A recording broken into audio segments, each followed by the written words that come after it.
Respiración artificial, de Ricardo Piglia. A Elías y a Rubén, que me ayudaron a conocer la verdad de la historia. Primera parte. Si yo mismo fuera el invierno sombrío. We had the experience but missed the meaning.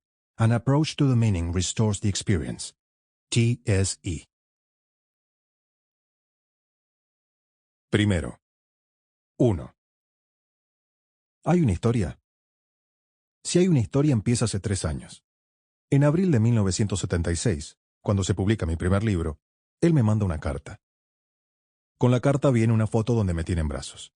Desnudo. Estoy sonriendo. Tengo 3 meses y parezco una rana.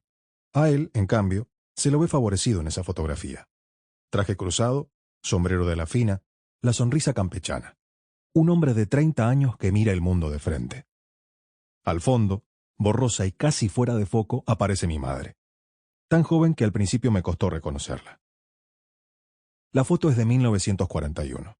Atrás él había escrito la fecha y después, como si buscara orientarme, transcribió las 2 líneas del poema inglés que ahora sirve de epígrafe a este relato.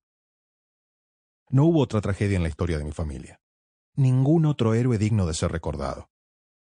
Varias versiones circulaban en secreto, confusas, conjeturales.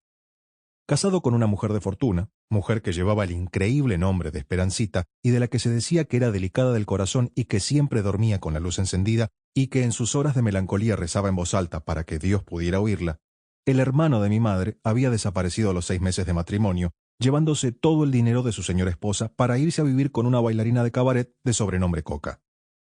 Con perfecta calma, sin perder su helada cortesía, Esperancita denunció el robo, movió influencias, hasta lograr que la policía lo encontrara, unos meses después, viviendo a todo tren y con nombre supuesto, en un hotel de Río Hondo. Me acuerdo de los recortes de diarios donde se hablaba del caso. Escondidos en un cajón más o menos secreto del ropero, el mismo en el que mi padre guardaba Fisiología de las Pasiones y Mecánica Sexual del profesor T. van de Velde, autor del Matrimonio Perfecto, y el libro de Engels sobre el origen de la familia, la propiedad privada y el Estado, junto con cartas, papeles y documentos diversos, entre ellos mi propia partida de nacimiento. Después de complicadas operaciones que ocupaban las siestas de mi infancia, yo abría el cajón y en secreto espiaba los secretos de aquel hombre del que todos en casa hablaban en voz baja. Convicto y confeso, decía, me acuerdo, uno de los titulares, y siempre me emocionaba ese título, como si aludiera a acciones heroicas y un poco desesperadas. Convicto y confeso, repetía, y me exaltaba porque no entendía bien el significado de las palabras y pensaba que convicto quería decir invencible. El hermano de mi madre estuvo preso casi 3 años. A partir de entonces es poco lo que se sabe de él. En ese momento empiezan las conjeturas, las historias imaginadas y tristes sobre su destino y su vida extravagante. Parece que ya no quiso saber nada con la familia. No quiso ver a nadie, como si se estuviera vengando de un agravio recibido. Una tarde, sin embargo, la Coca había venido a casa. Orgullosa y distante, vino a traer parte del dinero y la promesa de que todo sería devuelto. Yo conozco las interpretaciones, los relatos del encuentro, y sé que Esperancita le decía a mi hija, esa mujer que casi podía ser su madre, y que Coca usaba un perfume que mi padre jamás pudo olvidar. Ustedes, dicen que dijo antes de irse, nunca van a saber qué clase de hombre es Marcelo. Y cuando el relato llegaba ahí, fatalmente y casi sin darme cuenta, yo me acordaba de la histórica frase de Hipólito Yrigoyen sobre Alvear después del golpe del 30. Extraña asociación, motivada también por el hecho de que Esperancita estaba emparentada con el general Uriburu.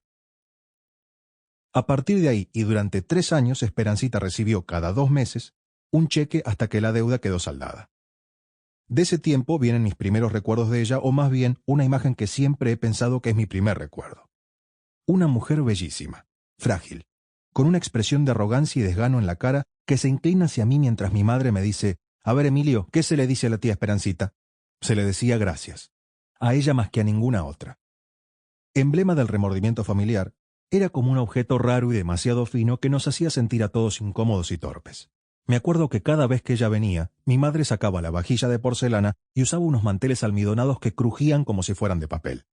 Y ella supo venir a casa de visita 1 o 2 veces por mes, en general los domingos o los jueves, hasta que se murió. El hermano de mi madre no llegó a enterarse de que ella había muerto. Desaparecido sin dejar rastros. En alguna de las versiones se decía que seguía preso y en otras que estaba viviendo en Colombia, siempre con la Coca. Lo cierto es que él nunca supo que ella había muerto.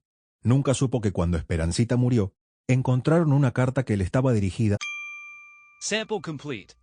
Ready to continue?